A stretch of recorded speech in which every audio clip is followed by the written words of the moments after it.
और अब बात करेंगे यूपी के कानपुर की, जहां पर आज सुबह एक भीषण रेल हादसा हो गया। वाराणसी से अहमदाबाद जा रही साबरमती एक्सप्रेस के 22 डिब्बे पटरी से उतर गए। गनीमत रही कि हादसे में किसी की जान नहीं गई। मौके पर रेलवे अधिकारी पहुंचे, यात्रियों के अहमदाबाद तक की यात्रा का इंतजाम कराया गया। घटना पर रेल मंत्री ने ट्वीट करके जानकारी दी। उन्होंने कहा कि वाराणसी से अहमदाबाद जा रही साबरमती एक्सप्रेस का इंजन आज सुबह 2:35 पर कानपुर के पास ट्रैक पर रखी किसी वस्तु से टकराया और पटरी से उतर गया। इंजन पर तीखे वार के निशान पाए गए। साक्ष्य सुरक्षित रखे गए हैं। आईबी और यूपी पुलिस भी इस पर काम कर रही है। यात्रियों या फिर कर्मचारियों को कोई चोट नहीं आई है। यात्रियों के लिए अहमदाबाद जाने के लिए ट्रेन की व्यवस्था कर दी गई।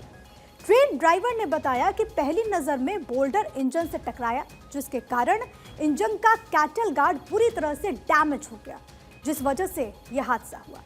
जो तस्वीरें सामने आई है वो हम आपको दिखाएंगे भी कि आखिरकार हालात किस तरीके से वहां पर बने जहां पर यह घटना घटी।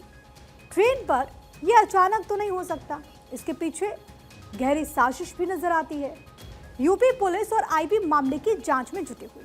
शुरुआती जांच में पता चला कि रेलवे ट्रैक में कोई फ्रैक्चर नहीं है। ऐसे में सबसे अहम सवाल ये कि आखिर ट्रेन की इतनी बोगियां डिरेल कैसे हो गई?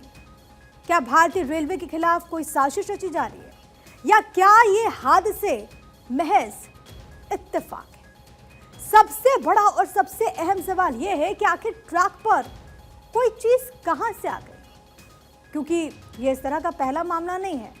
पिछले कुछ महीनों में देश भर में रेल हादसे आश्चर्यजनक रूप से बढ़ गए।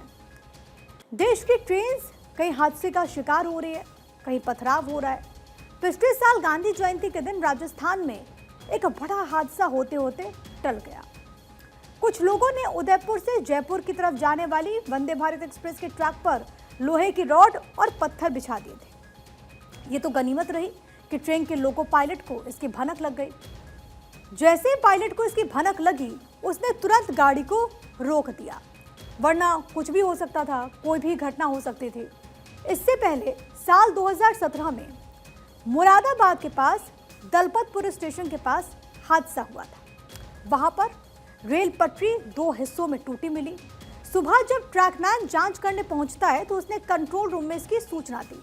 आनन फानन में वहां से जो ट्रेन गुजरती थी उनको रोक दिया गया।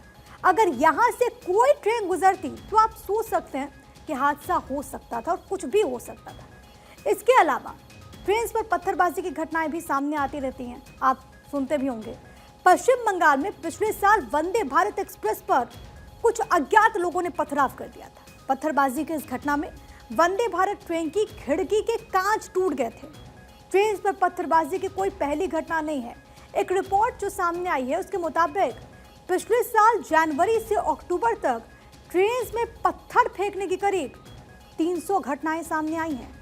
जिन ट्रेन में सबसे ज्यादा पत्थर मारे गए उनमें वंदे भारत और शताब्दी एक्सप्रेस ट्रेन शामिल है।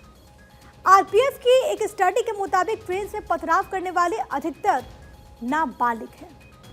ट्रेन पर पथराव करने वाले ज्यादातर बच्चे हैं, 12 से 13 साल से 25 साल की उम्र वाले। नाबालिग बच्चे शीशों वाली ट्रेन की चमक को देखकर इनके शीशे पर पत्थर मारते हैं। नाबालिग होने की वजह से इन्हें गिरफ्तार नहीं किया जा सकता। इसके अलावा आरपीएफ ने दिल्ली के 5 इलाकों की पहचान की जहां पर सबसे ज्यादा ट्रेन पर पथराव होता है।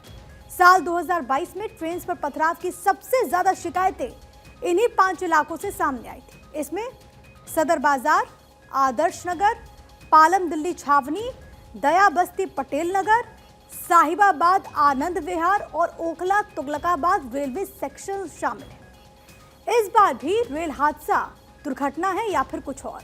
ऐसा इसीलिए क्योंकि खुफिया एजेंसीज को इस बार गहरी साजिश की बू आ रही है और इसी को लेकर के अब जांच आगे बढ़ रही है। देखना होगा कि जांच में क्या बात सामने आती है।